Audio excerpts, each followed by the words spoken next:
We have a special episode here at MorrowMarriage podcast today, how to communicate with a narcissist. Why people stay together for the kids and it's not what you think.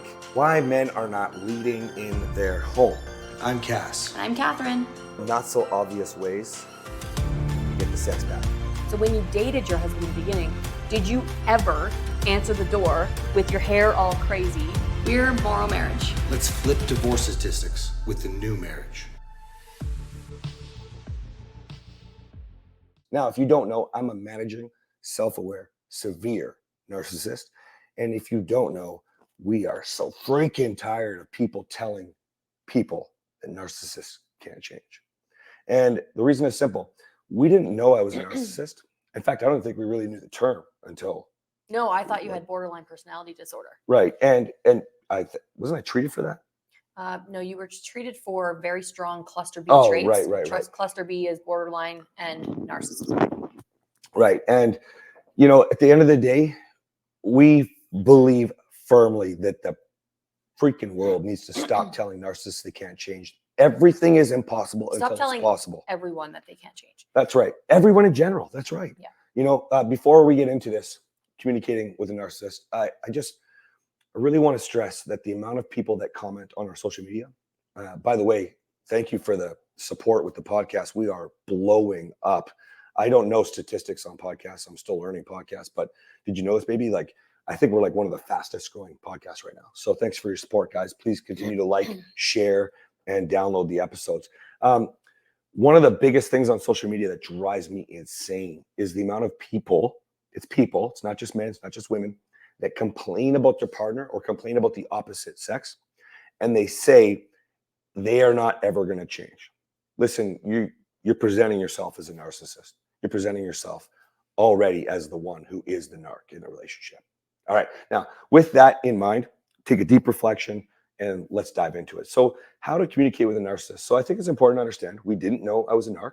Okay. We didn't understand that. And one of the questions that I get all the time is, you know, what made you want to change? Should we start there? Sure. Okay.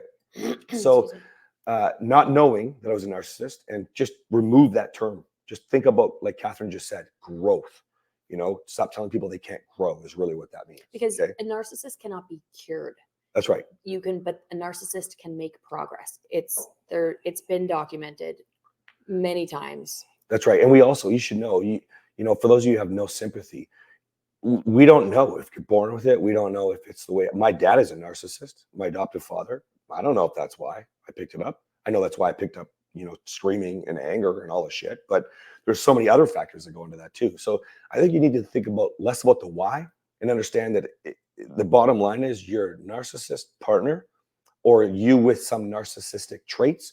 It comes from, no matter what, something deep rooted that we can all grow and overcome. So Helps if you're an overachiever, because then you can overcome it fast. That's right. So how did I do this? Well, simple, guys.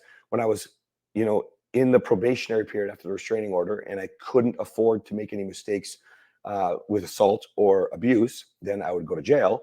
I had to do anger management. I was forced into it. Didn't do anything for me. However, it did.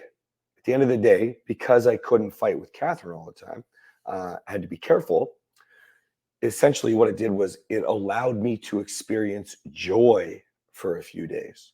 And you've heard the story, if you've been listening to the podcast, that I was like, this is amazing. We're fighting every 3 days. And she was like, that's not normal.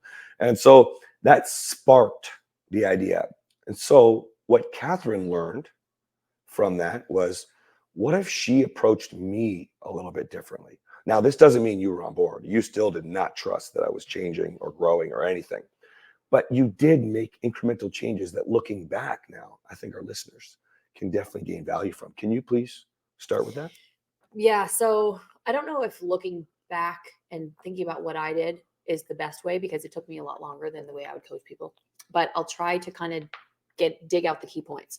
So one of the biggest things when you're communicating with a narcissist is to remember that it's the narcissist that has the delusions. A narcissist will try to make you feel like you're the crazy one, and they're really good at it. Oh, did I ever? Yes. Oh. So you need to remember that you are not the crazy one. And I mean, maybe you are the crazy one, but if like, maybe you're both a little crazy. yeah, but yeah, there's always a little bit of crazy in there. But remember that when your husband or your wife is acting in a narcissistic way, remember that you are the one that is in reality and they're having a diluted reality and they're trying to bring you into it. So that's the first thing. Remember that your reality is real. You can trust yourself as long as you can trust yourself. So ask yourself that question right now. Can I really trust myself with my own reality? Yeah, double check your your state of mind. What is real? And if you're not willing to reality check yourself right now, or you're just like way too confident, that's maybe you are the narcissist. Maybe you are the crazy one. But really take some self-reflection. But guys, we're laughing, but we've been through it. And That's the amount of people laughing. that we help, it's actually sometimes flipped. Yeah. It really is. So I just really want to stress what you just said. You got to double check that reality. You have to double check. And if Yeah. I'm making you angry right now, take that as an indicator that it could be you. Mhm. If you're getting defensive right now, probably is you. If you're checking yourself. Or at least that you have traits. Exactly. Yeah, Exactly. yeah. If you're checking yourself right now and you're like, okay, can I trust myself? Can I trust my own reality? You're probably not the narcissist. Would you say, if I can ask a question real Yes. quick, would you say that would also reflect back when they're checking the reality check? If that's part of the, am I proud of who I am? Does that help? Does that work? I think that would be part of it, but not really. That doesn't. Because the reality Connect for could be me. too distorted. The reality is usually quite distorted. Okay. Yeah. I as the narcissist, that helps me now, but I don't think it would have back then. Right. Yeah. Because I think that a narcissist would say, of course, I'm proud of who I am. That's exactly what I was thinking. That's why I don't really think that would be, yeah. But for the sane person? Because this is for the sane person, I don't think you could ask yourself that, sure. But if you're trying to figure out how to communicate with your narcissist spouse and you're wondering if you're the crazy one, I don't think that question. Fair. I just don't. I know that it's in there Yeah. somewhere. We should all be happy with who we are and all those sorts of things, but I don't know. It's not pertaining. Okay. I don't think. Thank you no. for the clarification. Yeah, you bet. So that's the first thing. The second thing is not to react. So the narcissist wants a reaction. They want you to argue. They want you to be wrong. They want you to try to be superior while they're being superior. They're going to gaslight you so that it's just going to distort everything that's happening. One of the phrases that I like to say is, or I used to say is, you and I both know that's not true. So you're not do not argue your own reality because you will not win. There's no reason and there's no value in trying to convince the narcissist your point of view. The narcissist might already know that they're wrong, or they might not. The level of delusion can be so out of control. Go ahead. So if you really want to understand this clearly, now I know when I'm lying, to the point where I could be on a coaching call. I could be with Kathryn. Doesn't really matter. I could be talking to you, where I will say something and immediately go, that's a lie. Now, there are times where that's not as easy for me, if say we had a little disagreement or something and I try to support it with a fact, right? You'll call me out on it and I have to take the accountability because now I got a reality check. Okay. But back in those days. He also trusts me to reality check with him. Because of the partnership level. Like we're through it, right? But back then. I'm not going to gaslight you to try to make you feel bad. No. I might have done that in the past because I thought you were so nuts. I think you did, but I have to take responsibility for me though. Yeah, I'm taking responsibility for me, but I wouldn't do that now. No, but. And I don't think I gaslit you. I just think that I would have made you feel worse about things. And yeah, that's probably a better way to put it. But yeah, I think it's important if you want to really understand this and drive this home, like in your own reality, you don't know. I believed the lies back then.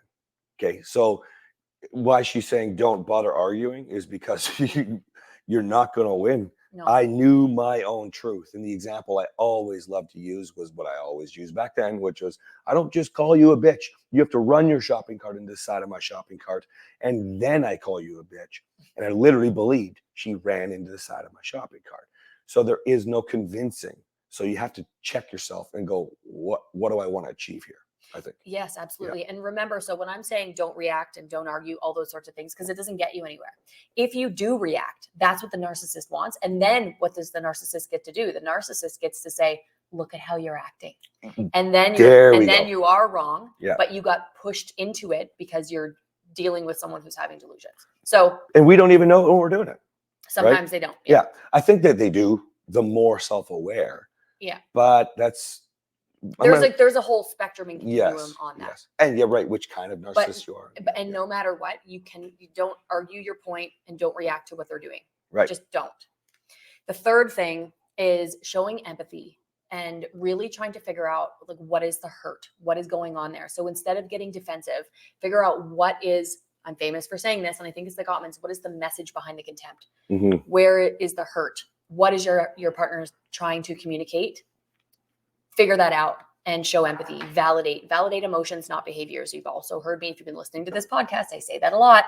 You can validate the emotion of anger, but you don't validate the yelling, the behavior of yelling. It's okay to feel angry. It's normal, and you should be able to express anger. Just it should be expressed in a healthy way. And controlled. Yeah. Yes. Yeah. Now, when I say this is the important piece that I think is really important about dealing with a narcissist, empathy and validation don't necessarily do anything for the narcissist. Sometimes they'll make the narcissist worse. What I'm trying to do for the person that is interacting with the narcissist is I'm building these qualities back into you because that's who you should be as a person anyway. The narcissist is going to pull out the worst. But if you can be your best, even in states of delusions and chaos and conflict and abuse, you still be your best. And when I say abuse, I don't mean that you stay around and get physically abused, but you're not going to, if you're with a narcissist, the emotional abuse is going to keep going. And you need to make the decision if you're going to get out of that relationship or if you're going to try to circumvent some of it and help him through it.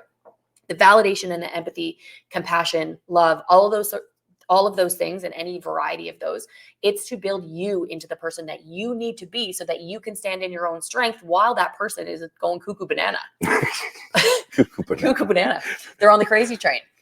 And then the reason I say that empathy and validation, it doesn't necessarily help the narcissist. It helps you. And then what happens when you can help yourself is you can start to draw a line and you can set a boundary. When he really changed was when I had started to show empathy and validation. But I said, but if this doesn't get better, I'm out. So a narcissist will, when they lose their supply. So narcissists are known for having a supply. That's where they get their energy. That's where they get everything from berating you and from manipulating you and all those sorts of things. But when you can show empathy and validation and compassion and love and all of those wonderful things, and you become this strong ass person, the narcissist can no longer suck from you. And then you realize that you can set that boundary. I'm going to, if this isn't going to make things better, this is who I'm going to be. And if this isn't going to make things better, I'm going to leave. So when I cut off the supply, he knew that I was serious this time. I was not bluffing. I was pregnant and we had 1-year-old twin girls. And I was like, this is what is going to happen. This is when I was reverting back. If you've been following the podcast and the timelines, this is when I was reverting back, feeling frustrated because she wasn't accepting my changes. Yes. Okay. And so I was starting to go bad again. Okay. And when I cut off the supply and I said, this is what's going to happen. Then when they reach rock bottom and they don't have a supply and they start to see that everything is falling down around them, that is when a narcissist is going to say, oh no, well, I better. Or not, but hopefully. Yeah. Right. But because you've been showing up with what you're saying. Being that strong person, Yeah. you're able to stand. The amount of affirmation, edification, love, compassion that you were delivering, which I also wasn't really accepting, right? Because of my pain, right? So this is a bit of a work in progress when you're going through this, guys. But you have a saying that I just love. It was, if you know your narcissist is capable of love because you've experienced the bombs. And I don't know if you knew it back then, but I did not. You teach people that now, and I love it. I put it on social media everywhere because that's what I was experiencing when I started to feel the joy. Now that was years prior, but understood it with love. Now it's not just joy, it's love and joy. Meaning the joy for me replaced the anger, the fighting, the screaming, right? At times. But when I started to experience the love and knew that I didn't have to fight to create it, with the boundary, of course, then I realized, oh, okay, this is a new level, right? And you didn't want to lose that. No, I did not. So you get to rock bottom. And the narcissist also has to be willing to change, or you need to be willing to leave. You cannot, it's silly to stay with someone who's abusing you without trying to take steps. That's right. Now, I know that there's a lot of reasons people stay. I stayed and I was constantly trying to make steps. I just didn't know how. So I wasn't taking the right steps. And I mean, eventually I took all the right steps. It just took a really long time. So if you're not going to take the steps, if you're not going to support your partner with their mental health conditions or with their emotional issues, whatever it is, if you're not willing to support them and you're not willing to get the skills to be the strongest person that you can be so that you can support your partner, then I would suggest that you do leave. If you're not going to take the steps, you can't stay in a relationship. Like I would not have been able to stay in that relationship. But key piece, I was taking all the steps I needed to take, and then he needed to be willing. So I was saying, I'm doing all of this. I need you to be willing to see what's happening here because I am out the door. And then he really did do a lot of reflection. That's probably the most reflection that you did, because I actually was able to tell you that I thought you were a narcissist. First time that I ever told you was when things just turned around. So it was the beginning of 2021. And he didn't take it awesomely. No, and this is after already well. trying to do so much growth. You guys, you see, what you've touched on this the last couple episodes now. You're saying it again. So I think it's really, really important for you guys to understand whether or not you follow us forever, whether or not you hire us, whether or not you join our programs, finding somebody that's been through the shit and giving you the step-by-step that resonates with you is so freaking important, because I had done so much work and still went back to this. And then we didn't even there's just so much reflection there that whatever you guys do, we want to see you healed, whole. And so when we talk about disrupting divorce, we know we can't do it alone. Like, are you kidding? It's a big freaking planet. There's billions of people. So whatever you do, find somebody who's delivering you through the steps that you're not just struggling and struggling and struggling. And I want to say one more thing before we go.